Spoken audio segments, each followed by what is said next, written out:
क्या आपने कभी सोचा है कि हमें अपने बच्चे की थेरेपिस्ट से क्या क्वेश्चन करना चाहिए? सबसे पहले तो ये रील उन पेरेंट्स के लिए बिल्कुल भी नहीं है जो थेरेपी सेंटर में अपने बच्चे के साथ नहीं बैठते हैं। ये उनके लिए है जो अपने बच्चों के साथ थेरेपी सेशन में बैठते हैं और वो सेशन कैसा हो रहा है वो लोग देख रहे होते हैं। आपको पता है कि हर सेंटर कोई 3 मंथ का प्लान देता है, कोई मंथली प्लान देता है, कोई 6 मंथ का प्लान देता है। वो तो चले एक प्लान थेरेपिस्ट देता है, लेकिन उसके साथ-साथ आप जैसे रेगुलर अपने बच्चे के साथ बैठ रहे हैं, जो-जो एक्टिविटीज़ आपके बच्चे की थेरेपिस्ट करवा रही है ना, वो आप अपने पास सबसे पहले तो नोट डाउन करें। चाहे वो स्पीच हो, चाहे वो रेमेडियल हो, चाहे वो बीटी हो, चाहे वो ओटी हो, ठीक है? जो भी थेरेपी आप करवा रहे हैं, वो आप लिखें कि ये एक्टिविटी करवा रहे हैं। अगर आपकी थेरेपिस्ट बता देती है इसका पर्पस तो ठीक है, नहीं तो गूगल आपके पास है। आप उस थेरेपिस्ट के बारे में सारी डिटेल पता कर सकते हैं कि ये क्यों करवाई जा रही है मेरे बच्चे को।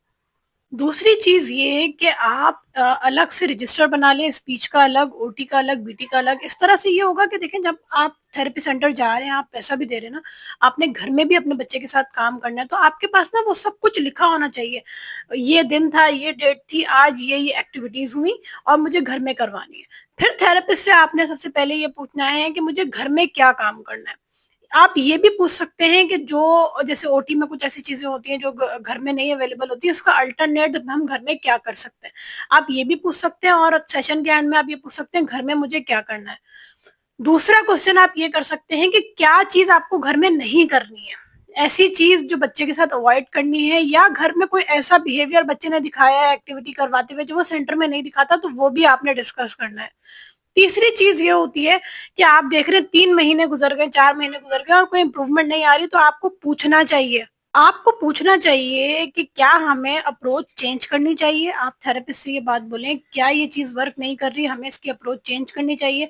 ये सब कुछ ना तभी पॉसिबल होगा जब आपके पास सब कुछ लिखा हुआ होगा कि आज ये हुआ था, मेरे बच्चे का बिहेवियर ऐसा था, हाइपर एक्टिविटी इस दिन इतनी थी, ये सब कुछ ऐसा था।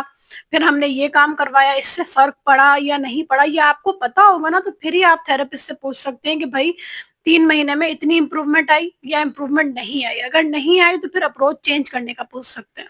तो ये छोटे-छोटे जो क्वेश्चंस होते हैं ना, ये आपको अपने बच्चे की थेरेपिस्ट से हर थोड़े दिन में पूछने चाहिए और सेशन के एंड में लाज़मी ये पूछना चाहिए कि घर में क्या अप्रोच हम यूज़ करें।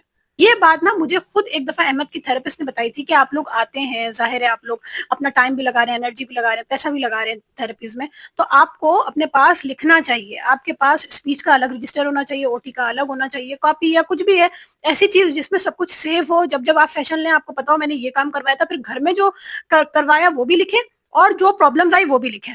तो इसी तरह से फिर आप देखेंगे कि स्लोली-स्लोली आपके बच्चे के अंदर प्रोग्रेस आने लगेगी।